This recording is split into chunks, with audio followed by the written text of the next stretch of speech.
Hello everyone, बेटा कैसे हैं सब लोग। तो आप में से बहुत सारे बच्चे अगर ये फील कर रहे हैं कि यार रिवीजन में बहुत समय लग रहा है और बहुत सारे टॉपिक आप पढ़ते वक्त अब क्योंकि आप एक्चुअल में मेहनत कर रहे होगे ना, तो आपको कई बार ऐसा फील होता है कि यार मैं लाइन ड्रॉ नहीं कर पा रहा हूं, कब छोड़ना है इस टॉपिक को, कब दूसरे टॉपिक पे जाना है, और कॉन्फिडेंस नहीं आ रहा रिवीजन करते वक्त। और कई बार क्या हो रहा है कि मार्क्स इंप्रूव नहीं हो रहे।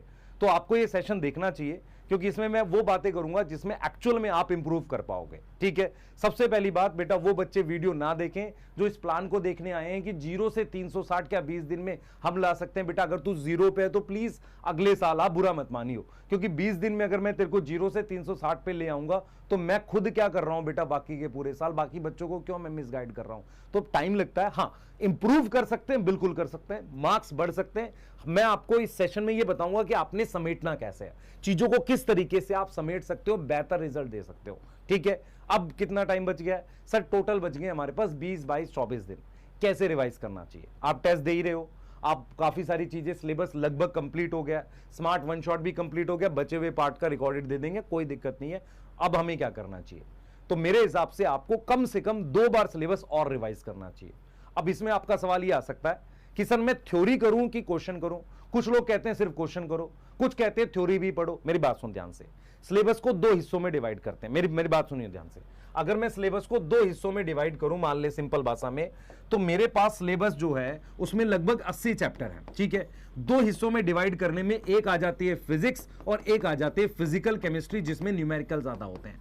तो इनमें उतनी थ्योरी है नहीं, है ना। और फिजिक्स और फिजिकल केमिस्ट्री के क्वेश्चंस करने के लिए बिना थ्योरी आए होगा नहीं।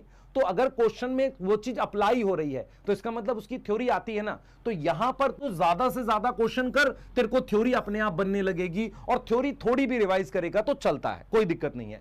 लेकिन यहां पर क्या होगा बेटा, अगर तुझे बायो की बात करनी है, तुझे ऑर्गेनिक की बात करनी है और तुझे इनऑर्गेनिक की बात करनी है, इसमें काफी सारा डाटा है, इसकी तो थ्योरी तुझे मल्टीपल रिवाइज करनी पड़ेगी। तो सबसे पहले सिलेबस को 2 हिस्से में डिवाइड कर ले, जिनके न्यूमेरिकल ज्यादा करनी है, जिनकी थ्योरी ज्यादा करनी है, पहले तो ये कर ले। उसके बाद प्लान बना 10 दिन का, 10 दिन में तुझे पूरा रिवाइज करना है। 8 चैप्टर पर दिन की एवरेज आएगी, उसके साथ टेस्ट भी देना है। 15-16 घंटे पढ़ने पड़ेंगे। अपनी कॉपी उठा और आज से ही वो बना ले प्लान। ठीक है, पूरा प्लान बना ले आज से ही, या कल से बना ले, जैसा तूने सोचा। उसके साथ टेस्ट भी देना। टेस्ट 2.5 घंटे में देना है, उससे ज्यादा समय नहीं लगाना।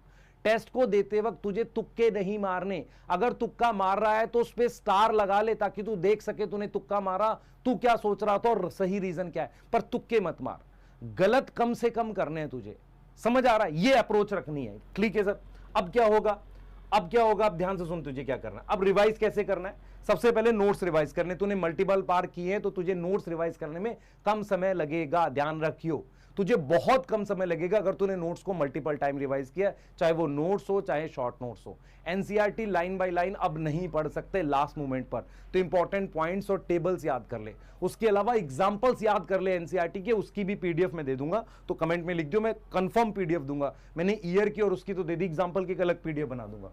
उसके अलावा तुझे क्या करना है, जो भी तूने टेस्ट दिए थे उसके मिस्टेक्स देख ले, चैप्टर वाइज टेस्ट दे ले, तेरा कॉन्फिडेंस आ जाएगा। जो टॉपिक वीक है वहां पर दे ले। चैप्टर वाइज टेस्ट दे सकता है, ठीक है, नहीं तो कुछ कुछ क्वेश्चन हर एक चैप्टर के जरूर कर ले।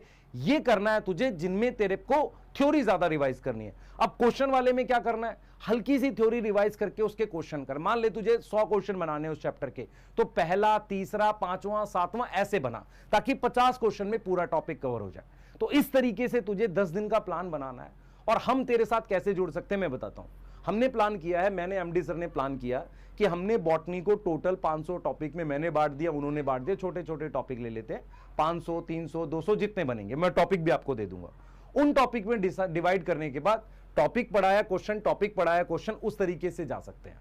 और 3 दिन में पूरी बॉटनी और 3 दिन में पूरी जियोलॉजी, 6 दिन में पूरी की पूरी बायो रिवाइज कर सकते हैं। एक मैराथन लेकर आ रहे हैं। और इसी तरीके से फिजिक्स केमिस्ट्री 10 दिन में। उसके बाद बचे हुए 10 दिन में कैसे रिवाइज करना वो भी समझ। उसके बाद तुझे क्या करना है, क्वेश्चन ज्यादा करने, थ्योरी कम करनी है। पर वो वाली थ्योरी जो भूल सकता है, वो वाली थ्योरी तो लास्ट के 5 दिन में भी रिवाइज करनी। कौन सी थ्योरी भूल सकता है, मैं तेरे को एक छोटे से एग्जांपल से बताता हूं। तू ये भूल जाएगा कि जो वायरस वाला टॉपिक है ना, वहां क्या लिखा है, उसके अलावा प्लांट किंगडम का जो पहला पेज है कीमोटैक्सोनॉमी, वहां पे तू कुछ बोल सकता है। सीड वाले टॉपिक में कुछ टॉपिक हैं जो बच्चा कई बार मिस्टेक कर देता है। फिर हम चले जाते हैं मियोसिस वाले में, डायकाइनेसिस डिप्लोटिन, कई बार हम कंफ्यूज हो जाते हैं। मान ले हम चले गए प्रिंसिपल ऑफ इनहेरिटेंस में, लिंकेज में जो वो रेशियो दे रखी है ना, वो जो एक्स पर, वो वाली मैं कई बार भूल जाता हूं, आप भी भूल सकते हो, मैं भी भूल सकता हूं। उसके बाद बायोडाइवर्सिटी में कुछ डाटा है वो हम भूल सकते हैं, है कि नहीं। तो ऐसे ऐसे कुछ डाटा है जिनको लास्ट में तो कई बार रिवाइज करना है। तो आपको समझ में आ रहा है अप्रोच क्या रखनी है। 10 दिन का प्लान बना ले, घबरा मत, टाइम है। थ्योरी जरूर रिवाइज करनी है। 2 तरह का सिलेबस है तेरे पास, एक जिसमें थ्योरी है और दूसरा जिसमें क्वेश्चन ज्यादा करने हैं। क्वेश्चन प्रैक्टिस से तुझे फिजिकल केमिस्ट्री और फिजिक्स में बहुत फायदा होगा। ऑर्गेनिक इनऑर्गेनिक के भी क्वेश्चंस करने हैं, पर उसकी थ्योरी जरूर रिवाइज करनी है। सेम चीज बायो में। क्लियर है? यहां तक क्लियर है? हमारा प्लान ये है बेटा कि हम क्या करेंगे, 10 दिन में लास्ट मैराथन करा के इसको कराएंगे। 3 दिन में पूरी बॉटनी, पूरी जूलॉजी। इस बार थोड़ा अलग तरीके से आएंगे, पूरा चैप्टर ना करा के। मैं फिर बोल रहा हूं, जैसे ही मैं बोलूंगा पूरा चैप्टर ना करा के, तुमको लगेगा बेसिक से नहीं करा रहे। बेसिक से कराकर पर वो टॉपिक कराने जिनके क्वेश्चन आए।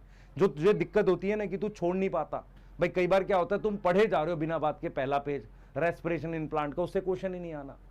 मेरी बात समझ में आ रहा है? पहले पेज से तो क्वेश्चन ही नहीं आना। प्रिंसिपल ऑफ इनहेरिटेंस के 2-3 पेज में से एक ही क्वेश्चन आना है। जो पहले के 2-3 पेज है ना, वहां से एक ही क्वेश्चन आना है तुझे, वो वाला ईयर मेंडल का, या डोमिनेंट कौन सी है, रिसेसिव ट्रेट कौन सी है, वो आनी है। तो क्यों ना डायरेक्टली अब वो कराएं जो तेरा डायरेक्ट क्वेश्चन आएगा। ठीक है, तो ये प्लान है। अब तो मुझे कमेंट में ये बताओ कि इसके साथ तुम्हें क्वेश्चंस भी चाहिए, क्योंकि अलग से हमने प्लान किए क्वेश्चन देने के। वो दूसरी चीज आप क्या हर दिन के बाद, जैसे मान लो मैंने बॉटनी का आज एक पूरा पढ़ाया 5 चैप्टर, क्या उसका टेस्ट भी दोगे? अगर आप रेडी होगे तो हम वो भी प्रिपेयर कर देंगे। पर मैं फिर बोल रहा हूं बेटा, कोई भी प्लान परफेक्ट नहीं होता। जैसे मैंने यहां लिख दिया है, मेरी बात हमेशा याद रखना, कोई भी प्लान परफेक्ट नहीं होता। ये परफेक्ट तब होगा जब ये शुरुआत में नहीं है, जब ये लास्ट में है, जब आप ये चीज कर पाओगे। अगर आप ये चीज कर पाते हो तो प्लान परफेक्ट है, नहीं तो प्लान परफेक्ट नहीं है। ठीक है, आखिरी टाइम में अपना एफर्ट बढ़ाना है, पूरी जान लगानी है, बिल्कुल नहीं रुकना। ठीक है, मैंने आपको जो बात बोली है ध्यान से सुनना। आखिरी टाइम पर समेटना इंपॉर्टेंट होता है, सारा पढ़ना इंपॉर्टेंट नहीं होता। जब मैं मान लो उस पे जा रहा हूं ना, क्या नाम है, यात्रा पे जाता हूं किसी उस पे, तो सारा सामान ले जाना जरूरी नहीं है, इंपॉर्टेंट सामान ले जाना जरूरी है। पहले तो प्लान मैंने सारा ही किया था, पर फिर लास्ट टाइम पर जाकर दिमाग यूज करना है। दिल से सोचोगे तो शायद इस साल रह जाओ, दिमाग से सोचो, एक्चुअल में हो जाएगा। ठीक है, मिलते हैं जल्दी, बाय।